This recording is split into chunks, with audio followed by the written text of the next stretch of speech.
Hi dears, എല്ലാ മക്കൾക്കും എജ്യുമേറ്റിൻ്റെ മറ്റൊരു ക്ലാസ്സിലേക്ക് സ്വാഗതം. ഇന്ന് നമ്മൾ എടുക്കുന്നത് 3ാം ക്ലാസ്സിലെ മലയാളത്തിലെ 2ാമത്തെ യൂണിറ്റിലെ തോൽക്കില്ല ഞാൻ എന്നുള്ള പാഠമാണ് കേട്ടോ. അപ്പോൾ കഴിഞ്ഞ പാഠം നമ്മൾ മുന്തിരിങ്ങ എന്നുള്ള പാഠമായിരുന്നു, അതിലെ പ്രവർത്തനങ്ങളൊക്കെയായിരുന്നു ചെയ്തത്. അപ്പോൾ ഇന്ന് നമുക്ക് ഈ പാഠവും അതിലെ തുടർ പ്രവർത്തനങ്ങളും ചെയ്ത് നോക്കാം.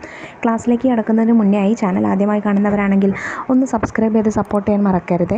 അതുപോലെ തന്നെ നിങ്ങളുടെ കൂട്ടുകാരിലേക്ക് കൂടെ ഈ വീഡിയോ ഷെയർ ചെയ്ത് കൊടുക്കുകയും വേണേ. നിങ്ങൾക്ക് ആവശ്യമുള്ള 3ാം ക്ലാസ്സിലെ എല്ലാ വിഷയങ്ങളുടെയും വീഡിയോസ് STD 3 2024 എന്നുള്ള പ്ലേലിസ്റ്റ് എടുത്ത് നോക്കിയാൽ ലഭിക്കുന്നതാണ്. ഇനി മലയാളത്തിൻ്റെ മാത്രം വീഡിയോസ് മതിയെങ്കിൽ STD 3 മലയാളം എന്നുള്ള പ്ലേലിസ്റ്റിൽ ലഭ്യമാണ്. അപ്പോൾ ശരി, നമുക്ക് നേരെ ക്ലാസ്സിലേക്ക് കടക്കാം. മുന്തിരിങ്ങ ഒരു റഷ്യൻ കഥയാണ്. ഭക്ഷണവും കുട്ടികളും വിഷയമാവുന്ന നമ്മുടെ ഭാഷയിലുള്ള ഒരു കവിത വായിക്കൂ.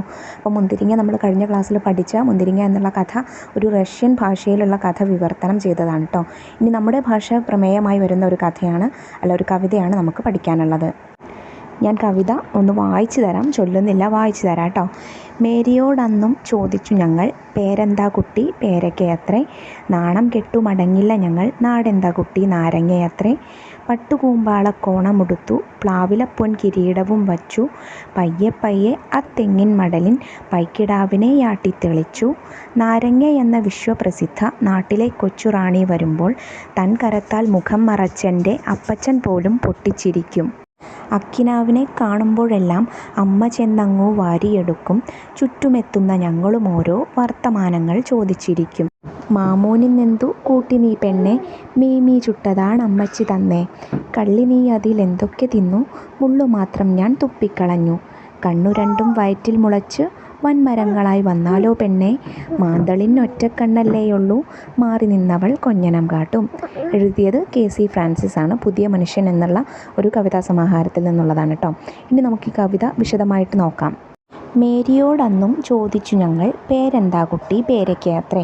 അപ്പോൾ മേരി എന്നുള്ള ഒരു ചെറിയ കുട്ടിയോട് ചോദിക്കുകയാണ് ആര്, കവിയും കവിയുടെ കൂട്ടുകാരോ അല്ലെങ്കിൽ സഹോദരങ്ങളോ ഒക്കെ ആയിട്ട് ചോദിക്കുകയാണ് കേട്ടോ. എന്ത്, മേരിയോടാണ് ചോദിക്കുന്നത്. മേരി ഒരു കുഞ്ഞു കുട്ടിയാണ്. പേരെന്താ എന്ന് ചോദിച്ചു.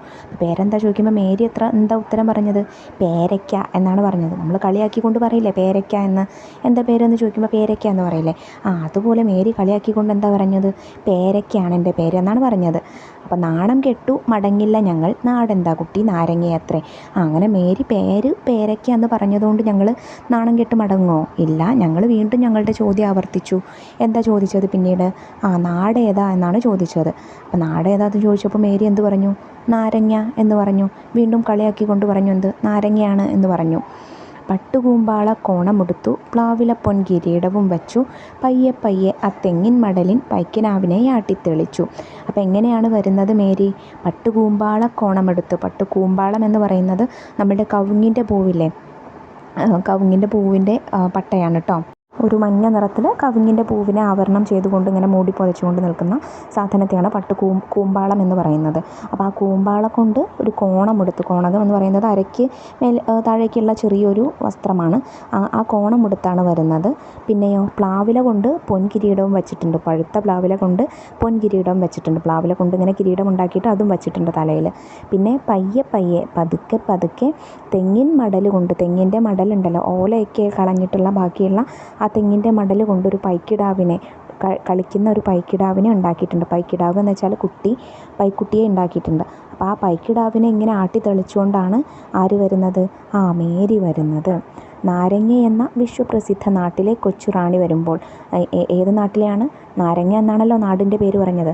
അപ്പോൾ ആ നാട്ടിലെ റാണിയാണ്, കൊച്ചു റാണിയാണ് ആര്, മേരി.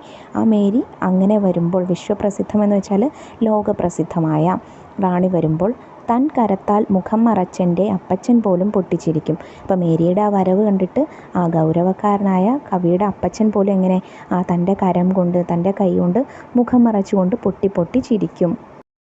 അക്കിനാവിനെ കാണുമ്പോഴെല്ലാം അമ്മ ചെന്നങ്ങു വാരിയെടുക്കും. ഈ കുഞ്ഞു മേരിയെ കാണുമ്പോൾ കിനാവ് പോലെ, സ്വപ്നത്തിലേതുപോലെ, കിനാവ് എന്ന് വെച്ചാൽ സ്വപ്നം കേട്ടോ, സ്വപ്നത്തിലേതുപോലെ സുന്ദരിയായ ഈ മേരിക്കുട്ടിയെ കാണുമ്പോൾ അമ്മ എന്ത് ചെയ്യും, അമ്മ പോയിട്ട് ചെന്ന് വാരി അങ്ങ് എടുത്ത് തോളിൽ വെക്കും അല്ലേ.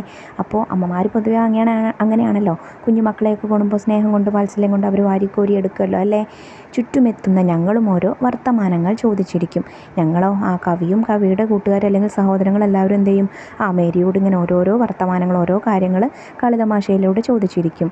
മാമൂനിന്നെന്തു കൂട്ടിനീ പെണ്ണെ, മീമി ചുട്ടതാണ് അമ്മച്ചി തന്നെ. അപ്പോൾ അവർ ചോദിക്കുന്ന കാര്യങ്ങൾ എന്തൊക്കെയാണ്? മാമൂന് ചോറിന് ഇന്ന് എന്താണ് നീ കൂട്ടിയത് പെണ്ണെ? അപ്പം മീമി മീന് അപ്പോൾ കുഞ്ഞു കുട്ടിയാണല്ലോ, അപ്പോൾ മീനിനൊക്കെ മീമി എന്നൊക്കെ ആയിരിക്കും പറയുക അല്ലേ. അപ്പം മീമി ചുട്ടതാണ് അമ്മച്ചി തന്നെ, അമ്മ മീൻ ചുട്ട് തന്നു, അതാണ് ഞാൻ കഴിച്ചത്. കള്ളി നീ അതിലെന്തൊക്കെ തിന്നു?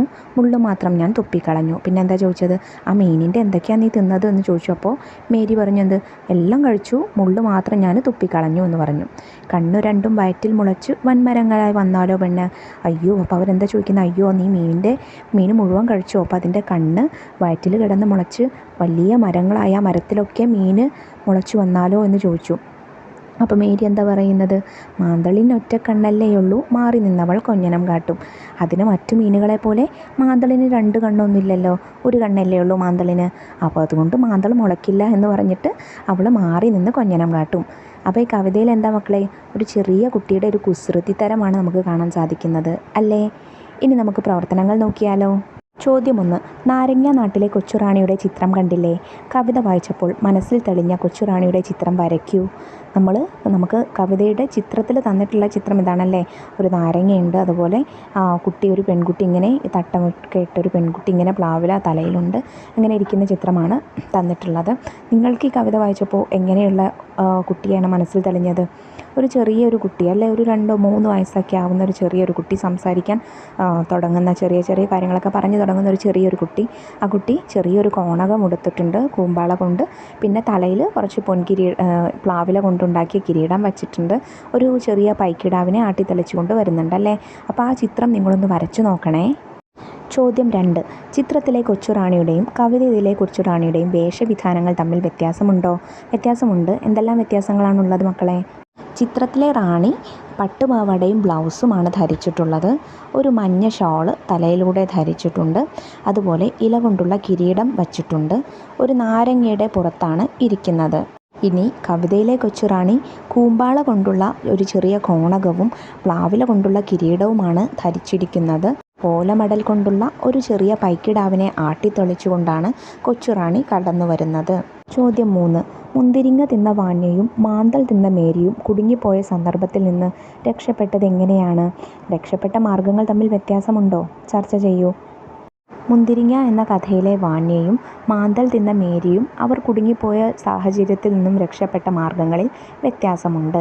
മുന്തിരിങ്ങയിലെ വാന്യ താൻ പിടിക്കപ്പെടും എന്ന് മനസ്സിലായപ്പോൾ ഉറക്കെ കരയുകയും മുന്തിരിയുടെ കുരു ഞാൻ തിന്നിട്ടില്ല അച്ഛ എന്ന് പറയുകയും ചെയ്താണ് രക്ഷപ്പെട്ടത്.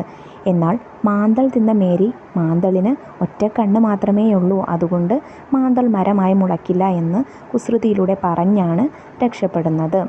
അപ്പോൾ മക്കളെ, ഇത്രയാണ് കേട്ടോ നിങ്ങൾക്ക് തോൽക്കില്ല ഞാൻ എന്ന പാഠത്തിൽ ചെയ്യാനായിട്ടുള്ള പ്രവർത്തനങ്ങൾ.